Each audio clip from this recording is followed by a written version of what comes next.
Hi, this is Paul McGuire, and this is a prophetic emergency report. In fact, America, if your eyes are open, is in a state of emergency. And what do I mean by that? We are at an historical crisis point. This is not just my opinion, but you can hear one expert after another in either economics, history, politics, geopolitics, science, etc., sociology, theologians. They all concur that America is moving quickly, as well as the world, to a crisis point. And let me summarize the crisis point for you. There are basically two paths before us here in America. Two paths. One path is the path that leads us through what is called a secular humanist worldview. In other words, we look at the future, we look at how we're going to manage the future, and we do that by having a perspective in which we say there is no God. Mankind is the product of random chance evolution. In other words, an accident that spanned over 500 million years. There's no purpose to life. There's no right. There's no wrong. It's all Darwinian evolution, which is basically this when you strip away all the pretty facades. At its bare essence, Darwinian evolution says the fittest survive. Might makes right. Now, the power of those words is this. It reduces man to an animal, and it devalues the status of every man or woman that has ever been born. In addition, one is very naive and foolish if one does not perceive correctly an embedded message inside of Darwinian evolution. If the Darwinian evolutionary point of view states that the fittest survive, that implies that some men and women are genetically superior to others because they are more fit biologically, with physical strength, mental intelligence, etc., etc. So Darwinian evolution directly implies that every race or ethnic group in mankind could be measured on an evolutionary scale, beginning with inferior races, and then medium races, and then superior races, and so on, genetically, and it's passed on through DNA. Now, that is not my point of view as a biblical Christian. I look at life through a biblical worldview, which means I believe that mankind, every man and woman, was created by God for a special and unique purpose, that every racial group and every ethnic group was created by God for a special and unique purpose. And because the God of the Bible is the infinite, personal, living God of the universe, he's not only the creator, but God is love. Therefore, God's creation, which I believe is the accurate assessment of our reality. In other words, the ultimate question is, what is reality? Is reality what I believe it is? Or is reality independent of whether or not I believe something? Dr. Francis Schaeffer coined the term final reality. And what he meant by that was that final reality is the real reality that exists, and it is not contingent upon anyone and whether or not they believe in it or not. Final reality exists whether or not you and I believe it. It doesn't need our belief for it to be real. It's the bottom line of the universe.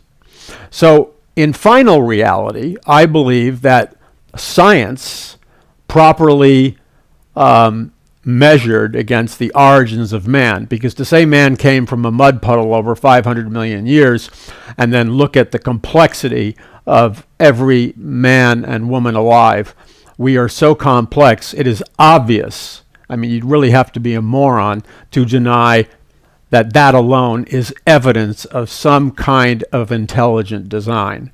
And then you can debate over who the designer was, but it's obvious that every man and woman is a living example of intelligent design, just like a cell phone or a computer laptop is evidence of a designer and a programmer. Now, having said that, if one embraces a biblical worldview, which I believe is the accurate worldview or final reality, one understands that there is no such thing as an inferior race or a medium race or a superior or master race.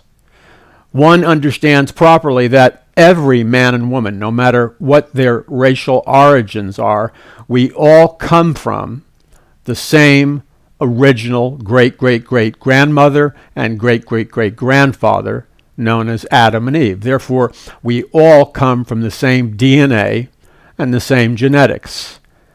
None of us is a superior master race, and none of us is a slave race or inferior race. That is a lie that's superimposed upon mankind for the purpose of manipulation and control. And this is an important thing to bring up, because when we're facing two pathways to the future, one is based on a secular humanist Darwinian evolutionary point of view, in which life has no meaning, man has no meaning, might makes right. Now let's remember that term might makes right, because it comes into play and explains what's really happening in America right now and what's really happening on planet Earth.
So I'd like you to remember with me Darwin's phrase, might makes right, because it explains many things that appear to be confusing at face value. So as we face the future, we're either facing the future from a biblical worldview, which essentially says God created mankind, each one of us, for a special purpose. And God, when we pray to him, supernaturally intervenes in history and our lives, and God exists. The ultimate proof of that is the resurrection of Jesus Christ.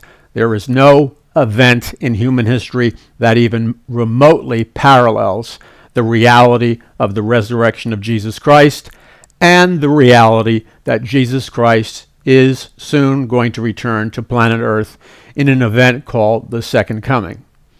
Now, as we look at what is coming quickly in the future, it is based on whether a significant percentage of men and women embrace a secular humanist worldview in which there is no God, and they operate under the principle of might makes right.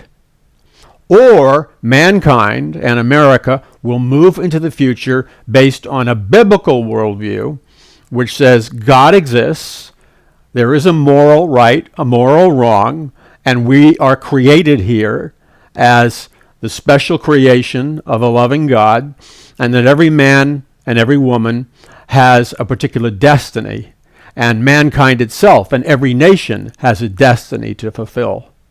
Now, if we operate and navigate our lives from the perspective of a biblical worldview, which, by the way, the biblical worldview is final reality, or as Schaeffer said, true truth. It doesn't need our belief to exist. It exists apart from our belief. If that's how we intend to navigate reality, then those of us who embrace that worldview function in life. We are, in a sense, managers who have been given the power and authority to manage reality, or as some would say, reconfigure reality. So God has given us the power to change the future, to reconfigure the future, to reconfigure reality within certain limitations. And the certain limitation would be we can do anything that is in our hearts, good or bad, if we purpose to do it and organize to do it. But God is going to have the final say-so. In other words, what God has written down in his prophetic word, Bible prophecy, like the prophecies of the book of Revelation, of the end of days, and the prophecies of Jesus Christ, and the Old Testament prophets, and the Apostle Paul, and of course John, when he had a vision of the entire end-time scenario. God's prophetic word cannot be undone. That's kind of like the fence around our reality. So, for example, at a certain time in human history, there's going to be the rise of what's called Mystery Babylon. Now, Babylon arose before in human history. You can read about that in the book of Genesis, where at the time of the Tower of Babel, Babylon, the world's first new world order, one world government, one world religion, and one world economic system, was birthed. Yet God came down from heaven and judged this globalist system. Why? Because God understood that he could see into the hearts of mankind, and he understood that the purpose of their globalist system was Luciferian in nature. In other words, man wanted to be God. And so the society he created, this new world order in ancient Babylon, was an expression of man's desire to be God. And man actually kicked God and the reality of God out of the picture. And so God judged the original Babylon with a warning.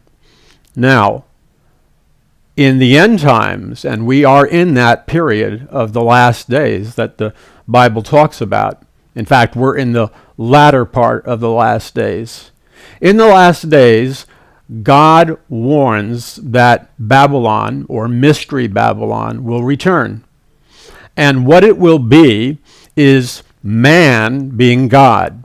The world will worship a man as God as they succumb to a powerful spiritual delusion called the Great Apostasy. Man will worship God because there will be a false prophet who manages the one world economic system and the one world religion, and the mark of the beast 666, most likely a nanochip implant, but it will replace digital currency or paper currency. And it's a wireless hive mind global brain system of total control, the pyramid and the all-seeing eye. It's Luciferian again in nature. And then the Antichrist sets himself up in the rebuilt temple in Jerusalem and demands the human race to worship him as God, which is an abomination because he's not God. He's simply a man that is indwelt by Lucifer and has counterfeited some kind of resurrection, whether as a clone, whether as a cyborg, whether as some kind of virtual reality uploaded consciousness projection. We don't know exactly how the Antichrist will finally manifest himself, but it will involve transhumanism, most likely the singularity, and events like that. So these are just several of the dynamic choices that we're going to have to make starting now.